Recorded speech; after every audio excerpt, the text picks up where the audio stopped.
Hello, world language and fine arts people. Thank you for taking the time to watch this video in lieu of us having our meeting together. I apologize for what was not able to happen today.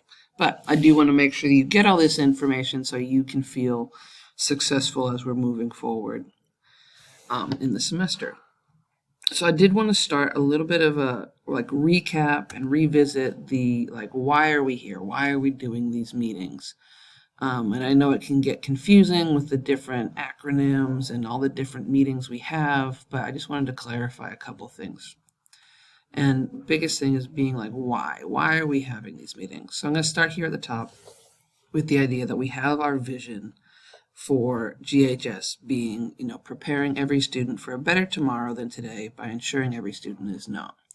And then it kind of zooms in from that vision to our mission statement. How will we achieve this vision by our mission is that we're going to support, challenge, and engage each student to become college and career ready. So it then zooms in a little more. Okay, how do we make sure they are college and career ready? We're going to try and make a goal of growing our grad rate and our whole school TVAS. Making sure that they are college and career ready by graduating and improving their scores and overall knowledge. And we as teachers are going to contribute to that grad rate and whole school TVAS by providing high quality instruction. Now, providing high quality instruction is a huge undertaking, so the school as a whole is focusing on just portions of it at a time. So first semester, we really focused on the idea of posting and aligning our objectives and making sure students were engaged and the work was engaging and challenging. Now in semester 2, we're focusing on questioning for the purpose of improving academic conversations. So you can kind of think of it almost like a magnifying glass or a step thing. We have our vision, and we're going to make our vision happen by using our mission statement. We make our mission statement happen by our school-wide instructional focus, which is our grad rate, growing the grad rate, and whole school TVAS scores. And we're going to focus on what we can control in the classroom to help those things by just focusing on one aspect of what we can do in the classroom, this time being, high quality questioning to get students engaged more using, academic conversations, not only between the teacher and the student, but between each other. So we're just pinpointing one aspect that we're going to go through. This PLC meeting, PLC meaning Professional Learning Community, is just a small grouping of teachers, and in our case it's the grouping of world language and fine arts. So the district does require that we have PLCs every other week in alteration with our academy meetings. These PLC meetings work within the department meeting time. So teacher leaders like myself are going to use that first 20-30 minutes of the meeting time to discuss the strategies that we all can use in our classroom to improve that instructional focus. And then the remaining time of the meeting is up to your department lead to discuss if there's any department business that needs to be done. So also there's a 4-meeting cycle that these PLCs are going to rotate on each quarter, because we'll see each other 4 times per quarter. That first meeting is a large group PLC with all the different departments together, led by Miss Martin or Miss Singer or any other admin. And that's kind of the introduction to each quarter's instructional focus. So Miss Martin led it last time, and it was a little bit about, how to get students having these conversations together in groups. Then from there, in meeting 2, 3, and 4, it's now back to our smaller PLC, and that's going to be led by your teacher leaders, and I'll handle all that for you guys. In meeting 2, we're going to talk about strategies and develop our understanding of what we can do for the instructional focus. And same thing for meeting 3, just expand on these strategies. So this is a lot of our learning time in our small group is meeting 2 and 3. And then the goal is in meeting 4, we all bring in some form of student work. whether it's written work, whether it's a recording, and we'll talk more about what we can do for student work in meeting 3. But the goal is that we learn these strategies in 2 and 3, and then in meeting 4, we bring in student work that has been affected by this work that we've been learning, and we all kind of group reflect on it and analyze it and see, it's like, okay, are these things and strategies we're using and learning, are we using them effectively, and is it improving student success? So currently we are here in meeting 2, and we'll have another meeting together for 3, and then we'll do work, or we'll bring work for student meeting 4. So we also know that there's these walkthroughs that are happening where the leadership team is walking through all the different classrooms to collect data that is surrounding this instructional focus. This is not supposed to be a judgment of the teacher.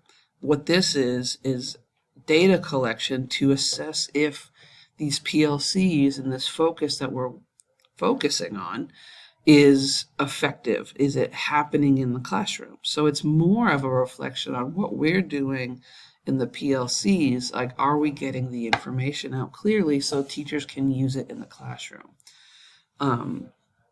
And that's the idea of like what those walkthrough scoreboards we will eventually see are showing is the effectiveness of the PLC, not the effectiveness of your teaching, but like, are we getting the information out to you clearly?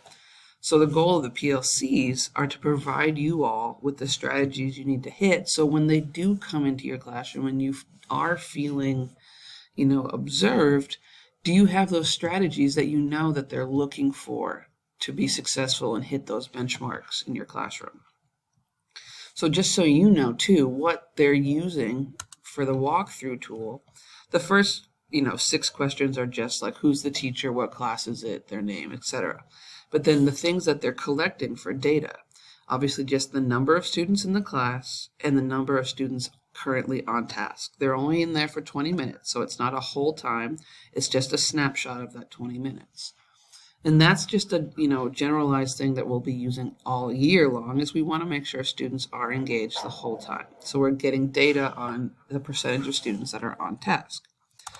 We're also keeping our first semester focus of posting our objectives and standards, aligning those objectives with the standards, and making sure you refer to them throughout your lesson. So it's not just posted on the board, but it's actively used throughout your lesson.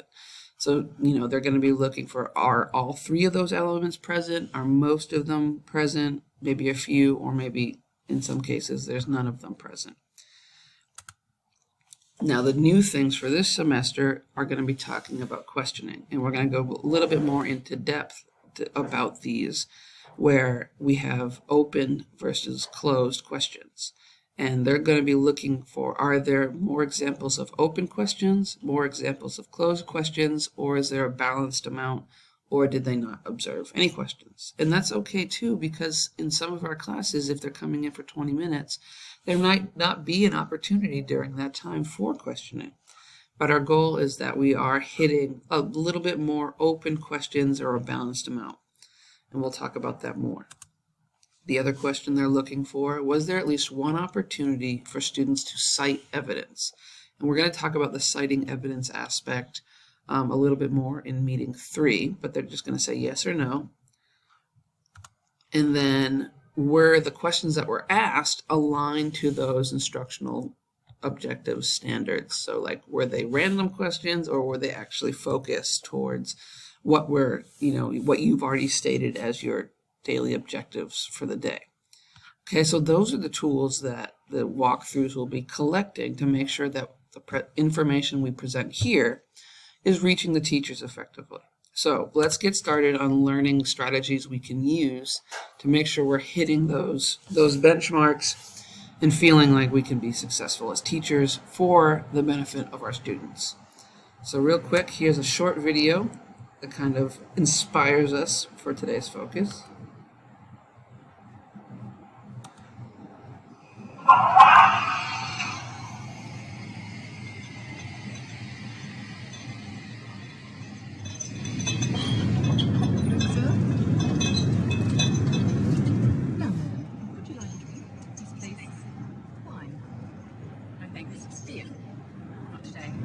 water? No. Juice? Maybe not. Coke? I don't think so. Lemonade. Tea? Oh no. Coffee. No. Hot chocolate. Oh yes. Yes, please. Yeah. Full cream? Oh, too fattening. No thanks. Sugar? Yes, please. Would the crew secure the cabin for landing, please? So it's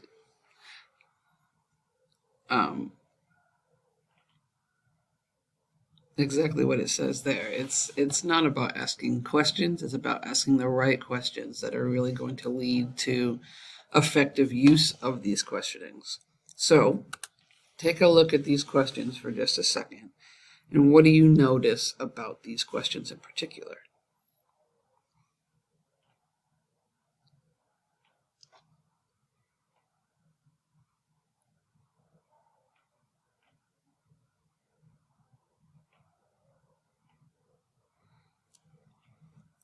So we might all get some kind of different thing, but I think it's easy to see that the common thread of these questions is that they can all be answered with basically like a one-word answer. They all have like a yes or no. They all have a correct or not correct, but a very short answer to them. So now look at these groups of questions, and they're kind of put into two different categories. So see if you can read these questions and kind of spot the differences. It's not left and right, they're all mixed up. But see if you could, if say you had these on pieces of paper, if you would sort them into two groups, what two groups would you sort these questions into?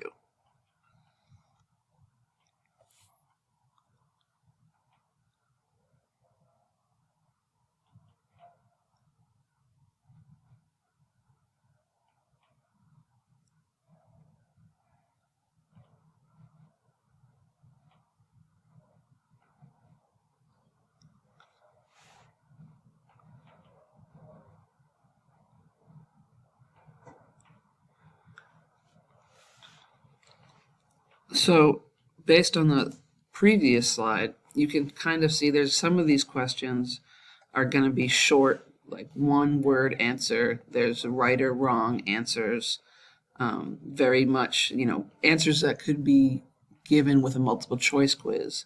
But there's also a mixture of questions within here that are going to require more expansion. There's going to be, their students are going to need to explain themselves as opposed to just a right or wrong. And that's what we're focusing on today. We talked about those different types of questions, but it's the difference between closed questions and open questions. Closed questions are the ones that can give that short response. They can be yes or no. They can be a multiple choice question. There's generally a right or wrong answer. But open questions that require a little bit more thought process, and they need to do more explanation to them. There's more analysis and cognitive thinking that goes on for the student to respond. And if you're thinking about how would these open questions impact your teaching, it's pretty obvious in the idea of we're not trying to create robots that can answer one-word questions, because we have the technology that can do that. We have Google that can answer those simple questions. What we're trying to get is students to be thinking more critically and making connections about these one-word answers that really starts to push their depth of knowledge to a higher level besides just one-word answers. And we know that it's difficult to do in terms of our language barrier, in terms of the culture within the school, but it is our responsibility as teachers to push ourselves to really try to improve that for the benefit of our students. So the goal is that we're trying to bring more open questions to the classroom. It's not saying closed questions are wrong. They are necessary and they are beneficial, but it's the idea of like starting with a closed question that gets the right answer, but now, okay, can you expand on that? So if you think about these comparison, who wrote I Have a Dream? Obviously, MLK wrote this. But then expanding on that of why do you think that has impact today? Or, as we go later on, is citing evidence like, why is the speech important today? Okay. And then what evidence do you have to support that? You can easily tell that those kind of questions are going to really get your students thinking at a higher level. They're going to be building their confidence, and they're going to be relying on their information that they do know. There's going to be a greater sharing of thinking in the classroom. You will be able to check their true understanding and not just regurgitation of information. You can, if it's a math or whatever, and they're explaining their process and finding an answer, you're going to be able to remediate somewhere along the lines of maybe that an error occurred. They're just digging in a lot harder and connecting ideas and reflecting. And you're going to be able to also, help students when they are stuck. And I'll give you some resources for those kind of things as we go. Because there is research back behind the idea that questioning and quality of questioning leads to students having higher academic conversations, first with their teacher and themselves. And then this will lead to them being able to have these questions amongst themselves. But, the average teacher is asking 400 questions a day. I'd say it's even higher. And then of those questions, most of them can be answered in less than a second. So 60% of them are just recalling facts, just doing what Google can do. But only 20% of them are actually getting students to think procedurally and critically and really expand on their knowledge. So most of them are just these right and wrong answers. But we know that for students to be successful outside of these walls, they need to be able to think critically and expand on the knowledge they know, put those connections together. So we need to get them in the routine of thinking in this way. So I just want to circle back one last time to the why we're doing this. We're focusing on improving our questioning as teachers, so students become more and more involved in their academic conversations. And not all of these questions have to be verbal. They can be written responses, because I know that it's difficult to get verbal responses from our students. So you could be putting things in bell ringers or exit tickets, or even in your written, prompts or in quizzes or anything like that, or even just one-on-one conversations. Think about, as a teacher, okay, I just asked a closed question that has a right or wrong answer, but I want them to expand on it. How can I take the next step? And I'm going to put in your mailboxes some resources I have that kind of show some levels of questions and sentence stems that you can use to help you. And like we're doing, so we're focusing on questioning right now. The goal is to improve our graduation rate and whole school TVAS scores, which will allow students to become college and career ready, which will then make sure that they have a better tomorrow than today. So I hope this cleared up some things, gave you some ideas about what we're going to be focusing on this semester. We'll meet again together in our next PLC and kind of go over this. I will also send you all the link to just a short survey Nearpod that kind of asks you about your understanding of the information given, and a quick survey so we as teacher leaders can look and reflect on that information and better serve you all. So keep a lookout for some things in your mailbox that'll kind of build on this information. You can take a look at that. Please be sure to complete this Nearpod to give yourself credit for quote unquote attending this meeting. So thank you all for being flexible, and we'll talk soon.